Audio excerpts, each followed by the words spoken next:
Alright, hey, what's up dudes? My name is Mystic Measly and today we're going to be reviewing the H&K Elite Force G36C.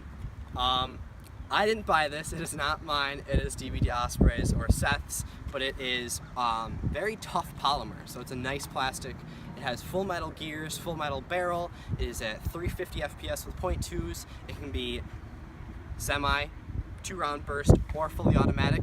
The only downside about this gun that we know so far is that it doesn't lock onto the positions for how it's shooting very easily, so you're going to have to really make sure that it's on the right one, because you obviously don't want to go into battle thinking you're using full auto but then be on 2-round burst. So it has a collapsible stock, so if you want to bring it somewhere you can travel with it easier. Obviously has the orange tip, but it has a top rail with, I actually really like the iron sights, and two side rails and a bottom rail.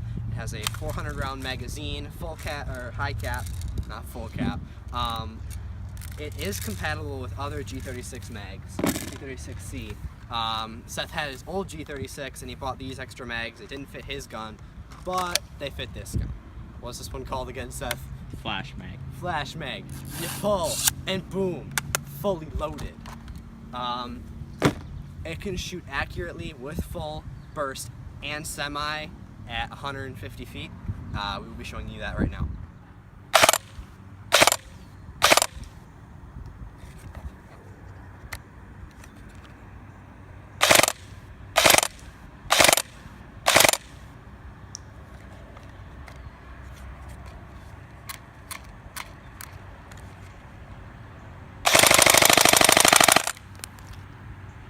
So I missed a couple things. It has a butterfly battery, which is 9.6 volts. It's a pain in the butt to get in and out, so we're not going to get it out, but I'm sure you can picture what a butterfly battery looks like.